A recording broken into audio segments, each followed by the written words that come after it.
Hey, all you restless adventurers, it's Restless Nordic Guy, and Poppins. we just had dinner at Clifford the Red's Tasty Tailgate Trattoria and Pub. And we're here in Houghton Hancock Settlement, the largest settlement in Copper Country, split by a waterway. Hancock on that side, Houghton on this side, connected by the world's most over-engineered lift bridge with too many cables and confusing stairways. We're up here exploring stamp mills and mining operations, and stamp mills, which are used to pound the crap out of rock to get the copper from them, require a lot of water, and we're about to explore a very interesting impoundment system, one of only 3 steel dams ever produced in the United States. And the first one failed a year after it was built.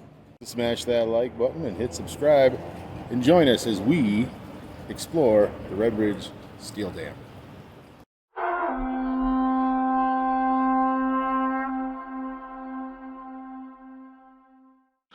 Here we are at Redridge, and the Redridge Dam is down that way, and then over there is the town of Redridge, and then the Atlantic Mine ruins are over there, and over there is the Baltic Mine, and that's Poppins with her bug shirt on.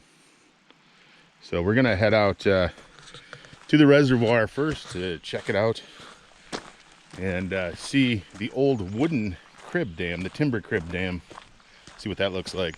So here we go. The 2 mills are about 600 meters, and for those of you that have complained on the channel before, can we stop using metric system? It's 6 football fields away, that way, on the shores of Lake Superior. And in true UP fashion, this was blocked off last week. All the rocks were up there and they were heavy, but probably some Yoopers did this. They went ahead and labeled them rocks and dragged them. Actually, it's probably tourists that did it. And here you can see where they were. They pushed a few, they pulled a few. So yeah, you need bigger rocks up here. This is a salmon trout river, and this is the impoundment. And the water used to come up to here in the first impoundment because there was a timber crib dam that was built at first. And that timber crib dam was used when just the Atlantic Mine was around, which was a smaller, not mine, Atlantic Mill, which was a smaller mill. And they built this impoundment because the process used a lot of water. So stamping mills basically pulverize rock. They're basically large pistons that slam onto the rock as it slides down a chute, and then it's eventually mixed with water, and it creates a slurry that's about 40% copper. And this was the first impoundment, which used to be actually 13 feet higher than it is today, because they had to lower this dam because the DNR considered it unsafe. Now, judging from the timbers, Marf, yes.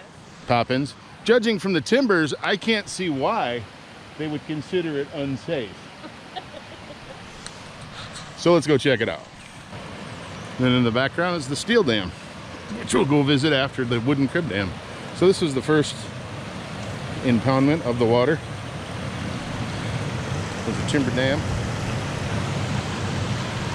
And it was actually kind of impressive. And you can see evidence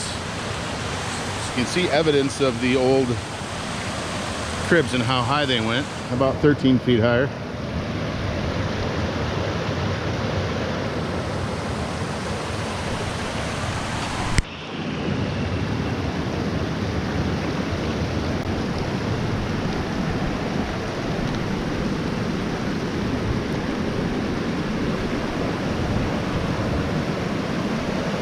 Obviously, with a timber crib dam, when you pile the rocks inside, it makes a pretty stable structure. So these timbers were laid down in around 1893 to 94. And those timbers are still here in the shape that they're in. It's pretty cool.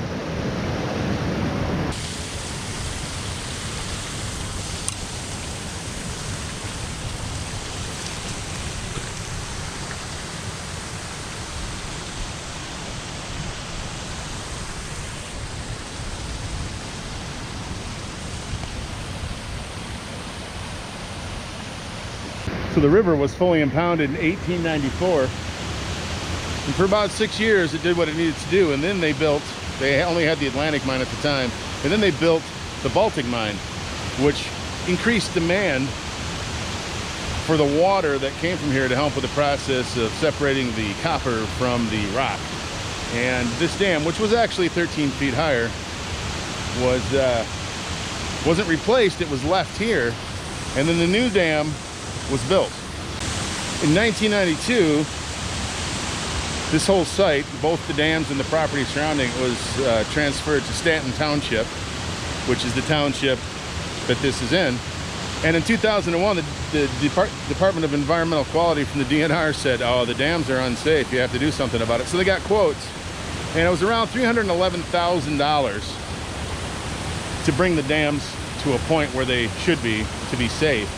And the township just didn't have the money. So their solution was to take the top 13 feet of this wooden dam out.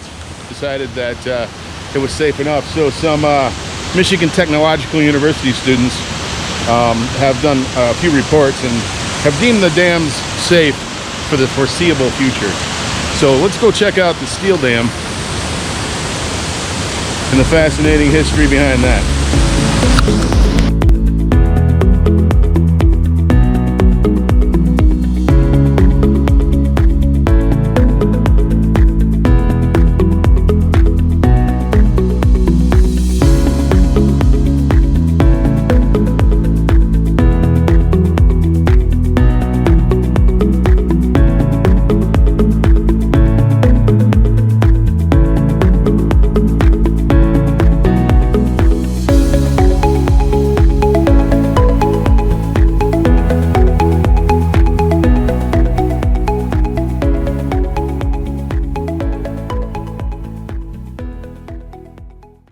At the top is the train bridge built later on the foundation of the dam, and that was the Atlantic and Superior Railroad.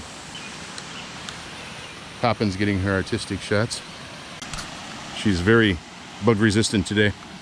Whereas I drink a lot of whiskey, so I don't have to wear a bug net, because when the mosquitoes bite me, they just catch on fire.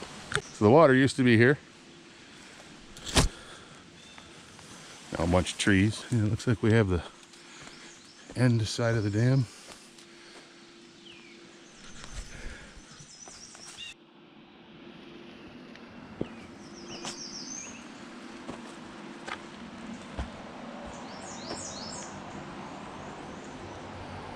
The railroad bridge supports with the keep out damn it fence. And then the steel dam doesn't look like much, but it does its job. These two valves actually supply those pipes that used to go down to the mills. And then you can see the intake way down there, the gate. So those mines used a lot of water in their operation. You know, honestly, it's a pretty easy deterrent to get around, even with the barbed wire that people have bent so they can get around. So there's the deck. Pretty cool.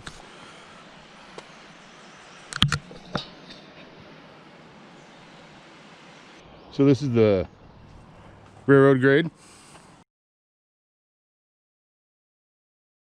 Onto the bridge and the decking.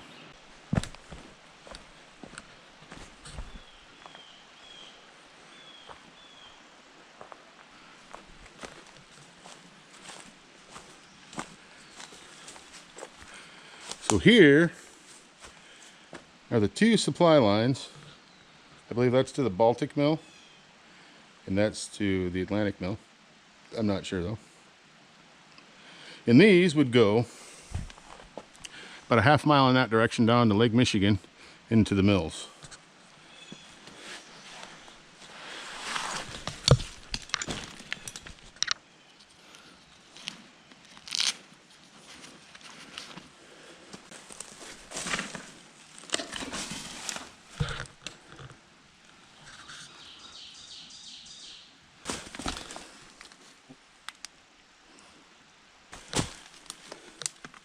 can see the little valve stem there. Just open and close it. Fully open now. Watch your head, Poppins.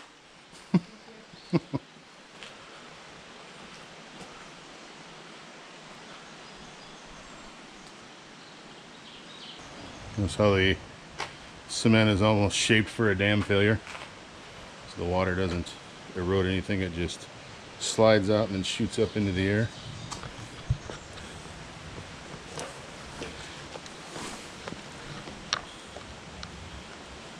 Huh, I don't know what this pipe is for. A water wheel?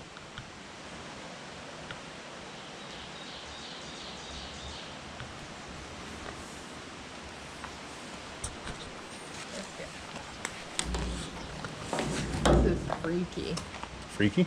Yeah. Really? They have some stairs over there. Do those look nearly as fun as this? No.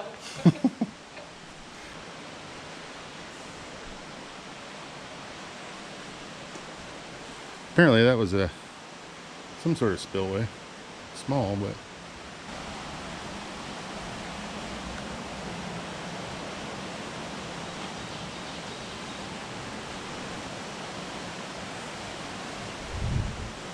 So most of the graffiti here is kind of unimpressive. There's a lot of it. There is one piece down here. Well, that's kind of cool. They kind of tried. They spent a little time on this weird thing. So, kudos. As we descend into the bowel of the beast.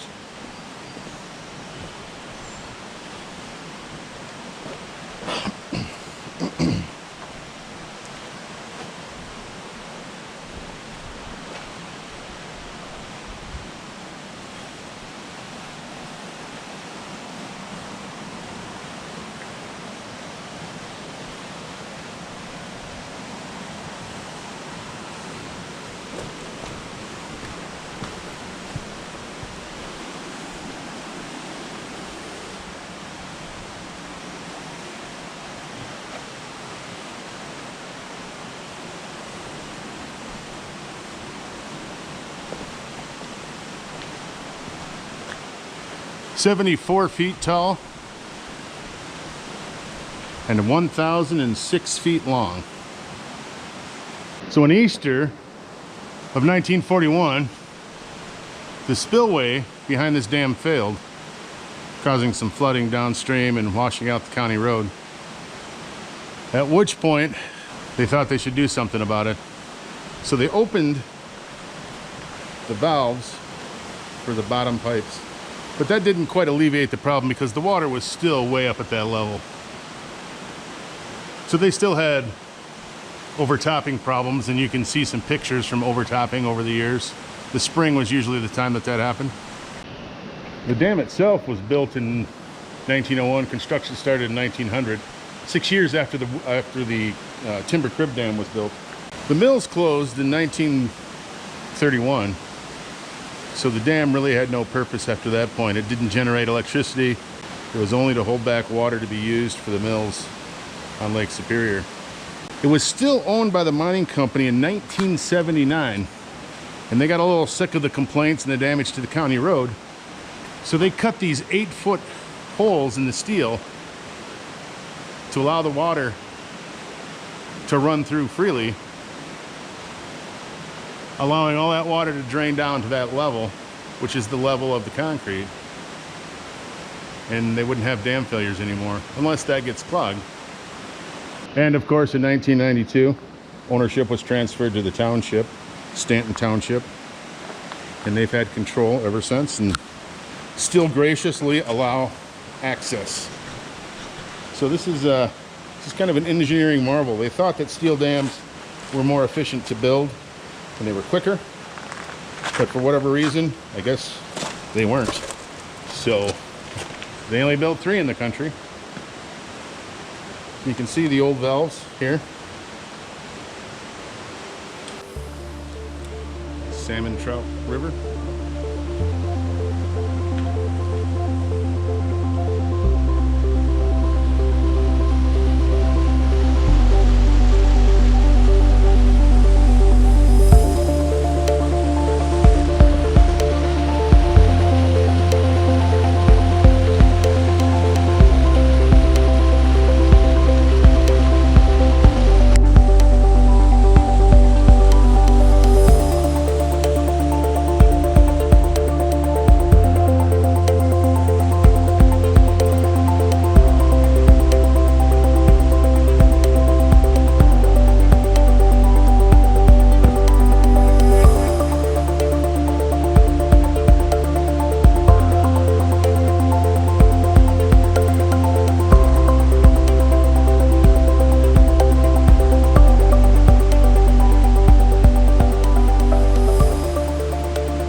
1901, there were no roads that came to here that I know of. Railroads and by ship was how things were sent. So amazing that they built structures like this. And all this steel, I'm going to assume, probably came from raw material from the Iron Range or over by Marquette, Ishpeming area, wherever iron was up in this area in Wisconsin maybe. So there it is, the Redridge Dam, Keewanaw Peninsula.